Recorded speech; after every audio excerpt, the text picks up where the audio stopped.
Hier, à Paris, des militants écologistes ont bloqué la circulation devant l'Assemblée nationale. Une jeune femme s'est même collé la main sur le goudron. Il y a quelques jours, d'autres avaient bloqué une autoroute. Et vendredi dernier, un autre encore a interrompu la représentation de la flûte enchantée à l'Opéra Bastille. Derrière ces actions, on trouve le collectif Dernière Rénovation, une des associations qui veut alerter sur la crise climatique et sur l'urgence d'agir. Et puis il y a aussi toutes les initiatives d'autres mouvements, notamment Extinction Rebellion. Ces militants sont souvent jeunes et ils multiplient les actes spectaculaires, illégaux. Est-ce que c'est légitime? Est-ce que c'est utile? Est-ce que c'est dangereux? Est-ce que c'est nouveau? Entre l'activisme vert et l'écologie politique, est-ce qu'un pont existe? C'est ce que nous allons voir ce matin avec nos deux invités. Je salue Lucille Schmitt, bonjour. Bonjour. Cofondatrice de la Fabrique écologique, groupe de réflexion et de propositions sur l'écologie. Vous avez aussi un long parcours militant dans plusieurs partis et dernièrement notamment avec Delphine Bateau, on en parlera peut-être. Vous êtes co-autrice du livre L'écologie et politique aux éditions Les Petits Matins. Bonjour Alexis Vrignon. Bonjour. Vous êtes historien, vous êtes à distance, vous êtes en duplex ce matin, enseignant-chercheur à l'université de Pau et des Pays de l'Adour. Vos deux derniers livres, précisément sur les sujets qui nous intéressent, une histoire des luttes pour l'environnement chez Textuel et France Grise, France Verte, une histoire environnementale depuis 1945 chez Armand Collin. Lucille Schmitt, je commence avec vous puisque vous connaissez bien et depuis longtemps les militants écologistes, vous en êtes une. Est-ce que ces jeunes militants dont on parle vous ressemblent ? J'espère que je leur ressemble. C'est plutôt comme ça que je verrai les choses. Je pense que dans ces actions de la jeunesse, il y a d'abord une intensité que je leur envie d'une certaine manière, parce que je trouve que l'aspiration démocratique, la vitalité démocratique en France, elle souffre, et que cette espèce de conviction, cette passion qui les anime, même si elle est due au réchauffement climatique, au dérèglement, et donc à un sentiment de catastrophe qui menace, je trouve qu'il y a là-dedans un message d'espoir. Et considérer a priori qu'ils ont tort parce que, d'une certaine manière, ils se mettent en danger aussi, ce serait, me semble-t-il, simplifier les choses d'une manière qui, en tout cas, ne me correspond pas. On va y venir évidemment en détail dans les prochaines minutes. D'où viennent ces militants? Est-ce que ce sont de nouveaux militants d'ailleurs? Écoutez, quand on a 19 ans, 20 ans, on est forcément un nouveau militant. On n'est pas en tout cas un vieil apparatchik, ça c'est sûr. Et il y a là-dedans, évidemment, une forme de militantisme qui échappe complètement à la forme traditionnelle des partis politiques. C'est ça qui me semble intéressant. La réalité, c'est que l'activisme écologique a toujours existé. Moi, je rappelle assez régulièrement qu'il faut lire ce bréviaire, qui je crois d'ailleurs est devenu un bréviaire des militants d'Extinction Rébellion, mais qui était un bréviaire dès les années 70, Le Gang de la clé à molette, dans lequel, ce grand roman américain, dans lequel est mis en scène une sorte de trio infernal qui va aller saboter des grands chantiers d'aménagement qui sont en fait perçus comme des chantiers qui détruisent la nature. Donc, la question des autoroutes, la question du modèle économique, la question des infrastructures particulièrement, notamment dans le cadre des luttes contre les grands projets inutiles et imposés, c'est un sujet ancien et c'est un sujet structurant de la lutte des activistes écologiques. Sujet ancien, vous entendez Lucille Schmitt, Alexis Vrignon, donc vous êtes historien. Je vous pose la même question mais un peu différemment. Dans ces actions dont on parle ces jours-ci, qu'est-ce qui est nouveau finalement ? Ce qui est nouveau, c'est sans doute leur répétition depuis 2-3 mois. C'est vrai qu'on a par exemple le fait de mettre en scène une dégradation, en tout cas, ou une pseudo-dégradation des œuvres d'art, par exemple, trouvées en Allemagne, en Angleterre, en France. Et là, il y a vraiment une rapidité dans la transmission d'un répertoire d'action qui est assez nouvelle, qui est due évidemment à la question des réseaux sociaux, qui est due aussi à un nouveau rapport à la crise climatique que l'on observe depuis 1 ou 2 ans. Et ça, c'est vraiment aussi quelque chose qui est nouveau.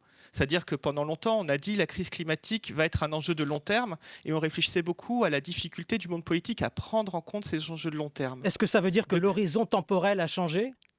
Oui, clairement. Clairement, l'idée que le réchauffement climatique allait impacter durement les différents pays à 2050 ou 2100 était quelque chose de présent depuis longtemps.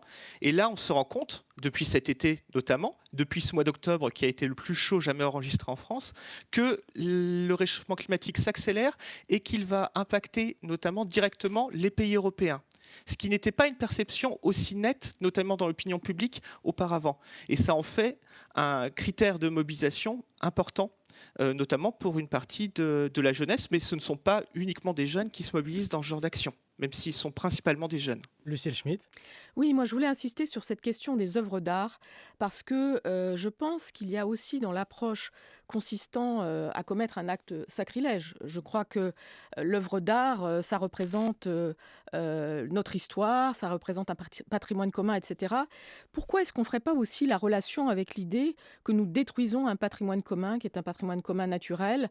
Je lisais qu'un tiers des glaciers classés patrimoine commun de l'humanité vont sans doute disparaître d'ici 2050. Je crois qu'il y a là aussi une tentative pour nous alerter sur ce que nous allons perdre, c'est-à-dire que ce à quoi nous tenons, il faut réaliser qu'il y a là-dedans des choses que nous n'avions pas l'habitude de prendre en considération avec toute l'importance qu'elles auront une fois qu'elles auront disparu. Moi, je viens de lire, par exemple, un magnifique roman de Sibylle Grimbert qui s'appelle Le Dernier des Siens, qui est un roman historique sur la façon dont un naturaliste noue une amitié avec le dernier des grands pingouins. Et ce qui est extraordinaire dans ce roman, c'est la façon dont il ne sait pas à l'origine que c'est le dernier des grands pingouins. C'est-à-dire que, au fond, lorsque nous prendrons conscience que les choses ont disparu, ne sera-t-il pas trop tard? Je crois que dans la démarche de ces jeunes activistes, il y a aussi un désespoir mis en scène pour nous rappeler tous, et nous ne sommes pas seulement jeunes à être concernés, nous rappeler tous que lorsque les choses seront perdues, nous aurons perdu irrémédiablement une part de nous-mêmes. Nous reviendrons plus en détail sur cette question des œuvres d'art tout à l'heure, puisque c'est l'objet du billet politique de Stéphane Robert à 8h15. Et vous pourrez commenter également plus précisément ce billet politique. On parle d'actions nouvelles. Il y a aussi des actions beaucoup plus classiques dans ce qui se passe en ce moment, Alexis Vrignon. Je pense à cette manifestation le week-end dernier à Sainte-Soline, dans les Deux-Sèvres. Plusieurs milliers de personnes ont protesté contre la création de réserves d'eau géantes réservées à quelques centaines d'agriculteurs pour qui ces bassines, comme on les appelle, sont une solution en cas de sécheresse. La manifestation, je le rappelle, était interdite. Elle a été émaillée de violence. Est-ce que cette manifestation-là est un phénomène nouveau ou est-ce que c'est la reprise de quelque chose d'antérieur et qui donne des résultats, Alexis Vrignon? Alors, effectivement, ce genre d'action d'opposition à des infrastructures, notamment dans des zones rurales, est quelque chose qu'on a observé assez régulièrement dans le passé, notamment dans les années 70, avec bien sûr la question du Larzac, où c'était un camp militaire qui était en cause, l'extension d'un camp militaire en tout cas, et tout particulièrement aussi dans le cas de la contestation antinucléaire des années 70, où on avait ce même genre de configuration, des mouvements qui se mobilisaient dans des zones rurales, qui n'avaient pas l'habitude de ce genre d'action politique, avec des confrontations plus ou moins vives, plus ou moins importantes, entre les forces de l'ordre et les manifestants qui essayent soit de manifester, soit parfois d'occuper le site, ce qui était l'objectif d'une partie des manifestants à Sainte-Soline, ce qui répète des choses que l'on a pu observer, par exemple, dans le cas des mobilisations contre le surgénérateur de Superphénix dans la seconde moitié des années 70, où là aussi, donc une centrale nucléaire d'un genre un peu particulier, pour simplifier, où l'un des objectifs des manifestants était vraiment d'occuper le site pour empêcher la construction de cette centrale. Et d'ailleurs, c'était à cette occasion qu'il y avait eu des heurts assez importants et un mort parmi les manifestants en 1977. Donc ce sont des choses que l'on observe assez régulièrement dans le cas des oppositions à des grands projets d'infrastructure, là agricoles, mais dans d'autres cas, ça peut être la même chose. Et c'est un répertoire qui s'est enrichi, notamment d'un point de vue symbolique, mais pas uniquement, avec la question de Notre-Dame-des-Landes dans les années 2010. Où là, effectivement, il y a ce modèle de la ZAD, donc vraiment d'occuper sur le long terme, ou plutôt plus que d'occuper, de s'installer sur un territoire sur le long terme et d'essayer de promouvoir d'autres relations au territoire et à ses habitants, qui est un des modèles qui est parfois mobilisé à l'heure actuelle, même si la plupart des organisateurs à Sainte-Soline soulignent que leur objectif n'est pas de monter une nouvelle ZAD. C'est plutôt du côté des forces de l'ordre qu'il y a cette mobilisation de cette référence comme une sorte de contre-modèle. Notre-Dame-des-Landes, donc le projet d'agrandissement, enfin d'aéroport, de nouvel aéroport près de Nantes il y a quelques années, une longue bataille, Lucille Schmitt, et finalement l'abandon du projet. Mais à quel prix finalement? Quand les écologistes font le bilan de Notre-Dame-des-Landes, qui reste tantôt pour certains un symbole d'espoir, pour d'autres un repoussoir absolu, et d'ailleurs c'est le cas du gouvernement, Gérald Darmanin l'a dit il y a quelques jours, Votre bilan finalement du phénomène Notre-Dame-des-Landes comme moment de bascule? Moi, je pense que ce qui est très intéressant sur Notre-Dame-des-Landes, c'est d'abord de rappeler que c'est aussi le renoncement à un aéroport, mais c'est la préservation également d'une zone humide. Sur Sainte-Soline, c'est la question de l'eau. Barrage de Sivins en 2014, c'était la question de l'eau. À Notre-Dame-des-Landes, c'était déjà Sivins avec un mort d'ailleurs, un avec un mort, manifestant Rémi tué, je le Fraisse, rappelle, un jeune Rémi Fraisse, une naturaliste. grenade de gendarmerie. Et donc, on est dans cette situation où il faut se rappeler aussi que là, il y a là une lutte pour les droits de la nature. Ça me semble être un point important, en dehors de la question strictement politique. Sur Notre-Dame-des-Landes, ce qui est essentiel, c'est qu'aujourd'hui, nous réalisons mieux, à partir de ce mouvement concernant la place de l'avion dans les émissions de gaz à effet de serre, que la création de nouveaux aéroports est un sujet, au moins, qui doit être discuté, débattu, que c'est une question qui ne va pas de soi. Et donc, moi, je trouve que le bilan sur Notre-Dame-des-Landes, c'est un bilan positif sur la portée politique de ce combat, qui, je le rappelle, a été mené pendant une trentaine d'années. Donc il y a un truc très fort. Et on réalise aussi combien, à l'époque, en considérant ça comme une question locale, nous avions en quelque sorte chaussé des lunettes de myope, ne voyant pas qu'il y avait là la portée mondiale, la réflexion à avoir sur un modèle de société qui doit profondément évoluer. En revanche, ce que je dirais, c'est que les écologistes n'ont pas été capables, en tout cas à l'époque, mais c'était sans doute difficile, de montrer justement la pleine portée politique au moment où ils agissaient de ce phénomène, et que le fait d'être qualifié de zadiste, par exemple, était un repoussoir. Aujourd'hui, Gérald Darmanin qualifie d'ailleurs certains militants écologistes d'éco-terroristes. Je trouve que c'est une dérive extraordinairement dangereuse. Pourquoi? Parce qu'il n'y a pas là du terrorisme. Il peut y avoir des groupes violents. Il y a de la violence, on va en reparler d'ailleurs tout à l'heure plus longuement. Il y a évidemment des groupes violents qui se mêlent à ces manifestants, les Black Blocs. Yannick Jadot, qui était présent à Sainte-Soline, a dénoncé ces Black Blocs. Et c'est un sujet sur lequel il y a eu une sorte de division d'ailleurs entre les leaders écologistes qui étaient présents sur le terrain. On va y venir parce qu'il y a effectivement une traduction politique de ce clivage. Mais il me clivage. semble que cette question de la violence ou de la non-violence, parce qu'il y a aussi une mise en scène, une revendication de non-violence qui est mise en avant par nombre de militants écologistes, par une grande majorité de militants écologistes, c'est un point essentiel. Les zadistes, ce qui était très intéressant, c'était au fond le fait qu'ils constituaient aussi une communauté démocratique avec ses règles, avec cette vitalité dont je parlais tout à l'heure. La question de la vie démocratique ordinaire, elle a été abordée, débattue, vécue dans le cadre des ZAD, et on ne peut pas réduire le moment des ZAD à l'affrontement avec la police. En revanche, savoir terminer une ZAD, c'est un point essentiel, et ça participe d'un renoncement qu'il faut porter lorsqu'on est militant écologiste et qui n'est pas facile à porter. Et là-dessus, il y a eu également division d'ailleurs entre les zadistes. Fallait-il renoncer, cesser d'investir Notre-Dame-des-Landes une fois qu'on avait renoncé à l'aéroport? C'est un point qui a créé bien des débats conflictuels entre les zadistes. Et la question de la traduction politique de la ZAD, de son succès ou de son échec. Alexis Vrignon, est-ce que ces actions, sous leur nouvelle forme ou sous leur forme plus ancienne, sont populaires dans l'histoire des batailles de la politique pour le climat? Alors, c'est toujours difficile d'évaluer la réception, notamment à l'échelle nationale, notamment. Ce qu'on a pu faire, par exemple, lorsqu'il y a eu le mouvement anti-nucléaire dans les années 70, c'était se fier un peu au sondage qui montrait qu'il y avait une montée de l'adhésion à la question antinucléaire, juste au moment où, notamment, il y a eu des heurts importants avec les forces de l'ordre et un mort parmi les manifestants. Et que cette question-là avait fait baisser, cet épisode-là avait fait baisser l'adhésion à la question de la lutte antinucléaire. Donc c'est un débat toujours renouvelé de savoir si les actions radicales, parce qu'elles marquent, parce qu'elles ont un écho médiatique important, permettent finalement de prendre conscience, de faire un pas de côté par rapport à l'ordre établi, l'ordre qu'il soit policier ou qu'il soit productiviste, pourrait-on dire, ou est-ce qu'au contraire, ça conforte cet ordre établi par peur du désordre, en quelque sorte. Et on l'observe, ce débat sans cesse renouvelé, encore à l'heure actuelle.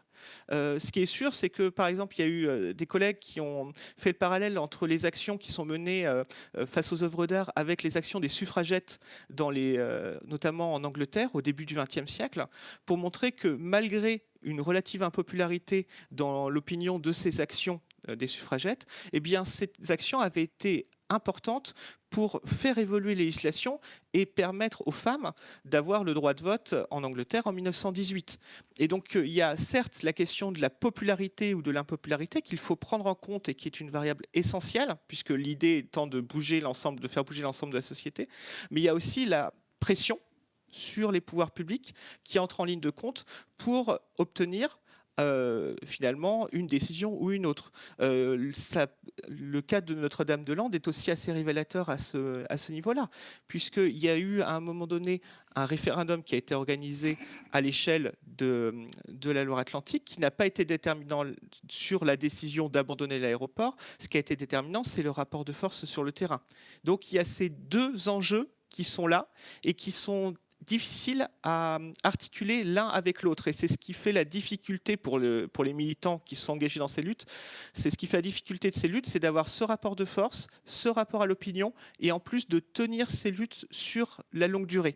Puisque c'est souvent l'une de ces caractéristiques, quand on a des questions d'infrastructure, ce n'est pas une lutte qui va durer une semaine, 2 semaines. Jusqu'où faut-il aller sur le long terme. Pour l'écologie, Lucille Schmitt, finalement, est-ce que la radicalité dont on parle là est une chance ou un piège ?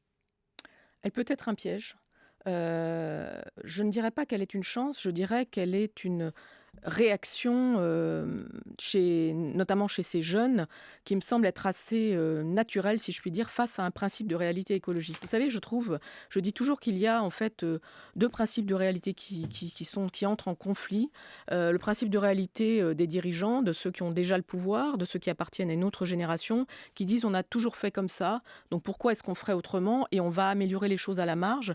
Et puis il y a ce principe de réalité dont se réclament ces jeunes manifestants, souvent en mettant en avant les faits scientifiques, les rapports du GIEC, c'est quand même quelque chose d'assez novateur, en tout cas par rapport aux années 70, se référer à une réalité démontrée scientifiquement pour dire il faut changer drastiquement et radicalement. Mais est-ce que ces militants-là connaissent davantage le principe de réalité que les militants classiques, que les élus, et pas seulement écologistes ? Je pense qu'ils connaissent davantage une sorte de principe de réalité, de diagnostic, mais qu'ensuite, sur la question de l'action, sur la question de la mise en œuvre, sur la question de la mise en œuvre politique notamment, il y a en quelque sorte un refus de vouloir compromettre au nom du fait qu'il y a urgence. Et ça me semble être quelque chose d'assez critiquable. D'ailleurs, je voulais revenir sur Notre-Dame-des-Landes. Je ne crois pas que ce soit le rapport de force sur le terrain qui explique le renoncement à l'aéroport. Je crois que c'est parce qu'il y a eu 3 médiateurs nommés par le gouvernement qui ont d'ailleurs écouté les associations, qui ont pris conscience du fait qu'il s'agissait non pas d'une question locale, et le référendum a été organisé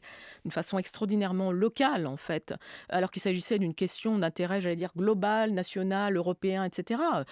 C'est un sujet aussi, c'est que l'écologie se vit à l'ensemble des échelles et elle se vit du global au local. Je dirais que c'est du global au local, non pas du local au global. C'est-à-dire qu'elle nous vient d'ailleurs et qu'il nous faut intégrer dans notre structure politique des sujets sans frontières. C'est compliqué pour nous dans notre histoire, dans notre tradition. Et donc c'est un Premier ministre, Édouard Philippe, qui n'a rien d'écologiste, qui va dire qu'au nom de la démocratie, parce que les voies du consensus ne sont plus réunies, il faut renoncer à l'aéroport Notre-Dame-des-Landes. C'est pas le rapport de force sur le terrain. Donc pour vous, c'est poser ou reposer la question du fonctionnement de la démocratie, de ses voies d'expression. Voilà. Et Édouard Philippe n'est pas un écologiste, c'est pas un vert, c'est le moins qu'on puisse dire, mais c'est lui qui va porter la décision de renoncer. Et dans son discours, il dit que c'est au nom de la démocratie. Il ne dit pas, et j'imagine que les mots avaient été soigneusement pesés, il ne dit pas que c'est au nom de l'écologie ou des zones humides. Donc je crois qu'il y a là, en fait, la nécessité démontrée d'articuler démocratie et écologie, et que ça, c'est un enjeu sur lequel les Verts doivent se pencher, comme ceux qui sont aujourd'hui au pouvoir, et que nous devons trouver ce fonctionnement démocratique, je dirais pas partisan, mais démocratique, qui permette de dégager une position majoritaire qui permettra de porter les objectifs écologiques. On est vraiment, là je vous entends tous les deux depuis qu'on a commencé cet entretien tout à l'heure, sur la question de l'articulation entre un militantisme actif, spectaculaire, parfois nouveau, celui qu'on voit en ce moment, et puis des formes plus traditionnelles, mais réinventées aussi de démocratie, de travail politique. On va continuer à explorer cette question parce qu'elle est importante. C'est aussi la question de la violence, légitime ou pas. C'est vraiment une question majeure et je tiens à ce qu'on y revienne. Vous restez avec nous tous les deux, Lucille Schmitt, La Fabrique écologique et l'historien Alexis Vrignon. on va reposer cette question de l'activisme vert et de l'écologie politique. Équation possible ou impossible? On se retrouve dans une vingtaine de minutes. Pour l'instant, il est précisément 8h sur France Culture. 7h, 9h. Les matins de France Culture, Jean Lémarie. Est-ce que l'activisme vert est une forme d'écologie politique? Est-ce qu'il permet d'obtenir des résultats dans la lutte contre la crise climatique? Ou au contraire, est-ce qu'il est une impasse? Ces questions, nous les posons ce matin après une série d'actions spectaculaires et illégales, on le rappelait, ces dernières semaines, des rues bloquées ou ces œuvres d'art ou les vitrines protégeant les œuvres d'art recouvertes de purée. Vous en parliez, Stéphane Robert. Nous sommes toujours en direct avec Alexis Vrignon, historien, enseignant-chercheur à l'Université de Pau et des Pays de l'Adour, spécialiste de l'histoire des luttes pour l'environnement, et également en studio avec Lucille Schmitt, cofondatrice du groupe de réflexion La Fabrique écologique. Lucille Schmitt, vous avez entendu le billet politique de Stéphane Robert et cette action qui consiste à viser des œuvres d'art au nom d'un certain désespoir, disait Stéphane. Et ça donne une forme de profanation. Est-ce ainsi que vous voyez les choses, vous?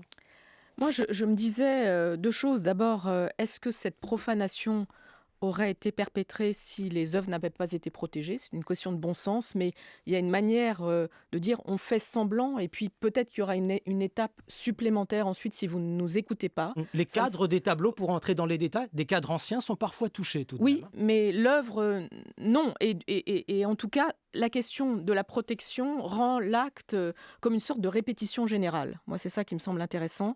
La deuxième chose, c'est que ça se produit au musée. Le musée, on peut dire que c'est un lieu de richesse, de marché capitaliste. Moi, je le vois plutôt comme un lieu qui peut sembler être un lieu de muséification dans lequel, d'une certaine manière, on ne bouge pas. Et l'enjeu, c'est aussi peut-être une mise en mouvement, c'est-à-dire comment est-ce qu'on peut changer le modèle de société. Symboliquement, voilà, on crée le mouvement, on crée la rupture, on crée la révolution au musée. Vous le rappeliez d'ailleurs, au fond, ça a aussi son inscription dans l'histoire. Et puis la troisième chose, j'avais commencé à l'évoquer en début d'émission, c'est la question des œuvres d'art naturelles. C'est-à-dire que lorsqu'on nous dit qu'un tiers des glaciers classés patrimoine mondial de l'humanité vont disparaître, est-ce qu'il n'y a pas une manière d'attirer aussi notre attention sur ce que nous allons perdre si nous ne changeons pas? Lucille Schmitt, il faut attaquer des œuvres d'art pour protéger les œuvres de la nature? Je pense que... Sérieusement? Je pense que prendre en considération les œuvres de la nature, c'est quelque chose qui reste très compliqué. Écoutez, aujourd'hui, dans la transition écologique, par exemple, il y a une sorte Mais de pourquoi tension. s'en prendre à l'art pour protéger la nature? Parce que je crois que faire quelque chose qui semble absurde, c'est quelque chose que les minorités agissantes ont toujours fait, pour attirer l'attention sur autre chose qu'on va perdre. C'est-à-dire que dans l'actualité, cette façon dont l'UNESCO attire l'attention sur la disparition des glaciers, on pourrait attirer l'attention sur toutes ces espèces animales qui disparaissent au jour le jour sans qu'on le sache. On pourrait attirer l'attention sur les coraux australiens. Tout ça a une sorte de... C'est une sorte de métaphore. Je pense qu'il y a quelque chose de très fort. Par ailleurs, j'allais dire, moi j'ai été extrêmement choquée par ces actes par rapport aux œuvres d'art que j'ai ressenti comme une forme de profanation. Mais j'essaie de voir quelle peut être la portée symbolique. Et il me semble que la portée symbolique est extrêmement forte. Et je ne sais pas si elle est contre-productive, mais en tout cas, cette question de la façon dont les minorités agissantes nous choquent et utilisent le fait de nous choquer pour exister politiquement, c'est évidemment quelque chose qui préexistait à ces mouvements de jeunesse. Posons la question également à l'historien Alexis Vrignon. Vous avez vu que ces actions embarrassaient et divisaient parfois les élus écologistes. Est-ce que ça vous a étonné? Non, parce que le lien et les liens qu'il peut y avoir entre l'activisme et les partis politiques de l'écologie politique ont toujours été extrêmement complexes. Les liens n'ont jamais été totalement rompus, mais il y a toujours eu une relation forcément conflictuelle, faite à la fois de coopération, dans un certain nombre de cas, mais également de concurrence pour incarner le meilleur débouché pour finalement les enjeux environnementaux. Est-ce que c'est par le rapport de force sur le terrain que les choses vont se jouer? Est-ce que c'est par les urnes que les choses vont se jouer? Par un mélange des deux, idéalement, souvent c'est ce que disent les acteurs, mais dans les faits, les choses sont plus complexes. Et on le voit dans justement les réactions et les mobilisations diverses qu'il peut y avoir face à la fois à la question des œuvres d'art, face également à la question de Sainte-Soline, donc des bassines dans les Deux-Sèvres, où finalement on a des nuances qu'on peut observer, notamment à Europe Écologie et Verts, qui est le principal partis politiques d'écologie politique, où on a certains qui sont dans l'idée d'être une caisse de résonance, certains parlementaires dans l'idée d'être une caisse de résonance pour les luttes sur le terrain, en considérant que ça fait partie de leur mandat. D'autres qui considèrent qu'ils peuvent être là pour témoigner, mais qu'ils veulent mettre des limites justement à ce qui est admissible comme en termes de mobilisation sur le terrain. C'est le cas par exemple de Yannick Jadot qui est sur une position médiane. Donc on observe que ces rapports sont toujours délicats, mais qu'on ne peut pas réduire par exemple l'activisme sur le terrain à une sorte de courroie de distribution vers l'écologie politique. Les liens ont toujours été beaucoup plus complexes. Stéphane Robert. Et sur la question... Oui. Oui. Il y a peut-être un autre exemple historique dont on peut, vous allez me dire, Lucille Schmitt, peut-être rapprocher ces actions. C'est en 1914, quand Mary Richardson, la suffragette en Grande-Bretagne, profane le tableau de Velázquez, la Vénus au miroir, et le lacère, véritablement. Là, il n'y a pas de vitre de protection. Elle le lacère et elle dit « J'ai lacéré la plus belle des femmes », autrement dit celle que les hommes admirent, alors que dans la réalité, il refuse le droit de vote aux femmes, et c'est pourquoi elle se bat. Et ce combat apparaît un petit peu de la même manière. Alors, on n'est pas sur l'activisme en faveur du climat ou de l'écologie, mais ce combat paraît un peu désespéré. Et la manière qu'elle trouve d'exprimer ce désespoir et cette volonté de faire advenir une égalité homme-femme dont on est très loin à cette époque-là, trouve sa traduction dans la lacération du tableau. Est-ce qu'il y a là quelque chose de comparable ou pas, et jusqu'où, à votre avis ? La question, c'est en fait en quoi l'œuvre d'art est vivante. Et moi, c'est vrai que lorsque j'observe la Joconde ou la jeune fille à la perle, je la sens vivante, je la sens de mon temps, je la sens à l'intérieur de moi-même. Mais là, il y a la dénonciation, encore une fois, de cette muséification du monde, au sens où le modèle économique et social dans lequel nous sommes ne correspond plus à la réalité. Je voudrais juste dire une chose, c'est qu'aujourd'hui, l'inspiration artistique autour de l'écologie est extrêmement forte. Elle existe dans le domaine littéraire, elle existe dans le domaine de l'art visuel, elle existe partout. Et il faut aussi imaginer que la créativité, l'inspiration artistique existe autour de cette question des dérèglements écologiques et climatiques. L'enjeu, c'est au fond comment est-ce que ces œuvres d'art, on les réintègre dans une société qui se met en mouvement.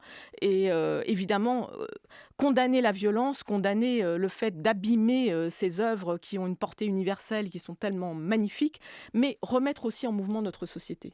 Je vais revenir à un point extrêmement terre à terre, c'est la question de l'illégalité de ces actions et la question de la violence. Je veux y insister parce que c'est un sujet de débat au sein de la société, au sein de la classe politique et au sein même des écologistes. Je rappelle que la manifestation de Sainte-Soline émaillée de violence était interdite. Aujourd'hui, des députés de la majorité, d'ailleurs, demandent des sanctions contre leurs collègues qui participent à ces manifestations interdites. On l'a entendu tout à l'heure dans le journal. Qu'en pensez-vous, Lucille Schmitt ? Je ne crois pas que les députés qui ont participé à la manifestation se soient montrés violents en quoi que ce soit. Et je pense que non, mais la marche était illégale. Oui, mais je pense que dans la demande qui est faite par des députés de la majorité, il y a évidemment un jeu parlementaire et un jeu entre les oppositions et la majorité. Je n'y vois pas une portée très forte sur le plan des libertés et de la sécurité. En revanche, je pense que condamner la violence dans ces manifestations, qui par ailleurs se réclament de la non-violence, donc il y a une sorte de paradoxe là-dedans, c'est essentiel. Ça montre aussi que contrôler la violence dans une manifestation, c'est pratiquement impossible lorsqu'il peut y avoir intrusion de ces groupes comme les Black Blocs, ainsi que l'a dit Yannick Jadot. Donc il y a un enjeu autour d'affirmer, de condamner très clairement la violence lorsqu'on est un leader écologiste, lorsqu'on est un leader vert. La violence policière quand elle existe, violence des Black Blocs quand elle existe ? Violence des Black Blocs et moi, j'aurais tendance à penser que les policiers ne pratiquent pas la violence puisqu'ils sont là en termes de contrôle de l'état de droit. Après, nous sommes dans une démocratie et il peut y avoir action de justice et donc je crois aux institutions en ce domaine. Mais je pense que dans cette question ça a été rappelé, très difficile, qui de longue date est une question sur laquelle les écologistes débattent. Les débats qui ont eu lieu dans les partis politiques écologistes sont très clairs sur la condamnation de la violence. En revanche, sur le terrain, que quelque chose dégénère, ça arrive assez régulièrement et dans ce cas-là, ce qu'il faut, c'est évidemment une action résolue dans le cadre institutionnel. Il faut regarder quand même le détail, par exemple, du communiqué publié par Europe Écologie Les Verts après la manifestation de ce week-end. Communiqué qui condamnait clairement la violence, mais sans nommer les casseurs, les Black Blocs, et sans un mot pour les gendarmes blessés. Pourquoi, à votre avis, avec le recul de l'historien aussi, Alexis Vrignon? Ben, parce que aussi, ce qu'on disait tout à l'heure sur la question du rapport de force qui peut être établi sur le terrain. Ce rapport de force peut être dans le cadre d'une mobilisation massive, beaucoup de monde qui se mobilise, mais peut être aussi dans le cadre de mobilisation plus limitée en termes de personnes, mais qui ont une résonance particulière parce qu'il y a un impact en termes d'image, ainsi de suite. Et cette question de la non-violence, qui est effectivement constitutive du mouvement écologiste, c'est vraiment une question qui, depuis les années 70, est extrêmement importante au sein du mouvement, a fait aussi l'objet de débats sur qu'est-ce qu'exactement la non-violence. Est-ce que, par exemple, la destruction de matériel, d'engins de chantier, par exemple, est-ce qu'on est dans le domaine de la violence ou est-ce qu'on est dans le domaine de l'illégalité, mais d'une Dans le action domaine de l'illégalité, sans aucun doute. sans aucun Quand doute, on coupe mais un tuyau, Oui. c'est illégal. c'est illégal, mais du coup, débat qu'il y a eu très régulièrement dans le mouvement, dans les années 70 comme après, est-ce que cette action illégale, est-ce qu'elle relève de la non-violence dans la construction qui est faite dans la définition? Est-ce qu'elle serait alors acceptable comme un moyen d'action, ou est-ce qu'elle serait totalement inacceptable? Et auquel cas, on serait dans une non-violence la plus totale possible, qui serait une action de pur témoignage. Et ce sont des débats qui paraissent techniques, mais qui finalement se reflètent dans ce communiqué. Entre différentes approches de la question, la non-violence forme une sorte de continuum de pratiques différentes, de nuances de pratiques. Et là, ce communiqué un peu embarrassé à certains points de vue en est le reflet finalement. Lucille Schmitt. Moi, je pense qu'il faut rappeler que ELV a un congrès bientôt et que le fait que ce communiqué ne soit pas plus clair reflète sans doute des divisions au sein du parti. On va y venir. Parce que ça Voilà, compte donc je aussi. pense que ELV, enfin les écologistes verts se seraient grandis en faisant un communiqué plus clair. La deuxième chose que je voulais dire, c'est que le droit n'est pas inerte, il n'est pas muséifié et donc il reflète aussi un rapport de force. Par exemple, le code minier vient d'être substantiellement réformé pour y introduire des préoccupations environnementales. Donc la question, c'est aussi comment est-ce que les préoccupations environnementales, écologistes, sont prises en considération par le droit. Et en ce sens, il faut rappeler que le droit est aussi l'expression de la majorité parlementaire, etc. Donc je ne suis pas en train de défendre la violence, mais dire une chose, c'est que le droit n'est pas muséal. Lucille Schmitt, si des partisans d'Éric Zemmour, par exemple, participaient à une manifestation interdite sur d'autres sujets que la planète, si la manifestation dégénérait, est-ce que les dirigeants écologistes protesteraient? Bien Est-ce sûr. que c'est à géométrie variable, finalement, la manière dont on peut considérer ces actions de désobéissance civile? Écoutez, ce qui est important, c'est ce qui se passe en termes de violence physique, c'est-à-dire le nombre de blessés. Là, il y a eu des Et blessés. en ce sens, évidemment, sur la question des gendarmes qui ont été blessés, je crois qu'il aurait fallu être beaucoup plus clair. Ce que je dirais aussi, c'est que la géométrie variable, au fond, attention à ne pas utiliser l'expression en fonction de ce à quoi on croit et du camp auquel on appartient. On sait que, par exemple, classiquement, dans les manifestations menées par la FNSEA ou dans le fait de déverser du purin dans les préfectures, il y a eu aussi parfois une certaine forme, comment dirais-je, d'indulgence. Donc attention à ne pas aussi mettre le focus systématiquement sur ce qui se passe du côté des écologistes. Il n'y a pas de géométrie variable en démocratie. Ce qui est important, c'est qu'il y ait une seule règle pour tous et que les écologistes sachent aussi prendre leur place dans l'arc républicain, si je puis dire, en condamnant très clairement ce genre de choses. Regardons ce qui se passe, notamment au sein d'Europe Écologie Les Verts, parce que ce qui se joue reflète les tensions dont on parle en ce moment. À Sainte-Soline, des manifestants ont commencé à en parler, ont tagué la voiture de Yannick Jadot, l'ancien candidat à la présidentielle. Ils ont écrit crevure. Le message est clair. Dans un premier temps, sa concurrente au sein du parti, Sandrine Rousseau, n'a pas condamné cette dégradation. Elle a même estimé que Yannick Jadot payait la manière dont il représentait l'écologie. Elle vante une écologie de combat. Qu'est-ce que ça veut dire, ça, Alexis Vrignon, dans ce qui se joue au sein des écologistes? C'est une vieille histoire qui est rejouée ou c'est autre chose? Malgré tout, il y a une vieille histoire qui est rejouée, qui est le positionnement à l'égard des institutions, savoir si il faut être consensuel pour obtenir une majorité et finalement induire le changement par la majorité parlementaire. C'est très clairement la perspective de Yannick Jadot. Et il y a une autre approche qui consiste faire le choix de la radicalité, considérant que c'est par ce choix de la radicalité que l'on induira des changements qui seront des changements sociaux et éventuellement également politiques. Mais la question de la majorité politique est non pas absente de ce positionnement de Sandrine Rousseau, puisqu'elle a été élue démocratiquement, donc elle n'est pas à l'écart de ces problématiques, mais disons, elle n'est qu'un des aspects de l'équation. Les autres étant la question de la communication et la question de l'évolution d'un rapport de force dans la société. Donc on a ces deux tendances qu'on a parfois appelées Réalo et Fundi, donc les réalistes et ceux qui sont plus sur une approche radicale. Ça, c'est l'histoire de l'écologie allemande en particulier. C'est l'histoire d'une écologie allemande dont on a pu observer des déclinaisons en France. Le clivage était moins construit en France qu'en Allemagne dans l'écologie politique, mais malgré tout, on l'observe assez clairement construit là-dessus. Majorité démocratique, visant vraiment le consensus et éventuellement des alliances, ou caisse de résonance de transformation de la société qui viendront par différents vecteurs, dont le vote, mais pas uniquement. Ce sont les deux options. Le paradoxe, Lucille Schmitt, c'est que Yannick Jadot vient du mouvement associatif. Quand il était chez Greenpeace, il a mené des actions illégales.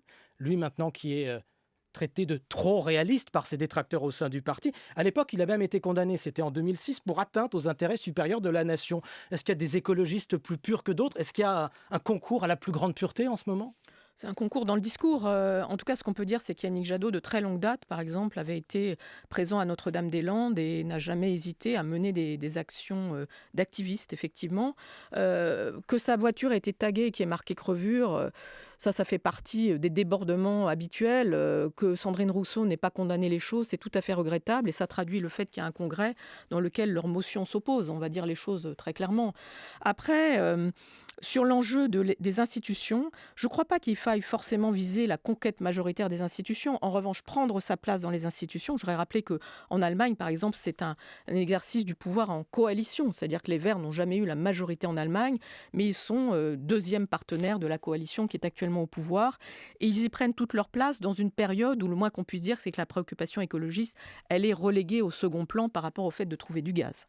Donc le réalisme conduit aussi à des accommodements, à des adaptations par rapport au cours des choses et à l'actualité. Et ça, peut-être que les écologistes français devraient y réfléchir davantage. Est-ce que cette courroie de transmission entre un activisme, des actions de terrain spectaculaires, encore une fois, illégales, encore une fois, et une action politique plus classique, est-ce que cette courroie de transmission existe aujourd'hui ou pas ? Je pense qu'elle est... Ou est-ce qu'elle est rompue ? On peut poser la question. Je ne sais pas si elle est rompue, mais en tout cas, on voit bien qu'il faut trouver de nouvelles courroies. C'est-à-dire qu'il faut à la fois du côté des institutions trouver un nouvel esprit des institutions, c'est-à-dire ne pas se contenter de l'affrontement parlementaire qui rappelle la 4e République, et puis du côté des activistes, trouver les moyens de dialoguer avec les institutions et de penser que les institutions ne sont pas forcément pourries jusqu'à la moelle dans des positions de noir et de blanc qui sont beaucoup trop simplistes. Stéphane Robert. Comment se fait-il, à votre avis, la question pour Alexis Vrignon également, mais que les écologistes français rencontrent si peu d'écho? Vous faisiez la comparaison avec les écologistes allemands. Ils ont fait 4,6% à la dernière présidentielle. Au mieux, ils font 12-13%, c'est ce qu'ils ont fait aux européennes avec Yannick Jadot. Ils ont pris quelques villes, quelques grosses villes, mais on voit bien que les votes se concentrent dans les centres-villes, dans les extrêmes centres-villes. Et ça ne prend pas dans les campagnes, ça prend pas dans les villes moyennes. Comment ça se fait que les écologistes français rencontrent si peu d'écho politique et qu'ils ne sont pas perçus finalement comme légitimes dans ce combat-là? Alors, il y a d'abord un esprit des institutions, c'est-à-dire qu'il faut rappeler qu'en Allemagne, c'est un État fédéral, que les écologistes se sont installés avec le fait d'être en gouvernement de coalition dans les territoires et de démontrer justement un exercice des responsabilités et d'avoir des élus qui avaient de vraies délégations de pouvoir. La deuxième chose par rapport à ce qu'on décrit, c'est aussi une sociologie, c'est-à-dire que certainement, du côté des Verts français, l'idée d'avoir une sociologie plus large que celle de cadres supérieurs, de chercheurs, enfin une sociologie trop urbaine est important. Et puis, peut-être faut-il trouver une autre tonalité pour parler à ceux qui pensent qu'ils connaissent bien la nature, la ruralité, mais qu'ils n'ont pas le même logiciel politique. Ça, c'est un point. Je pense que... Donnez-nous un exemple.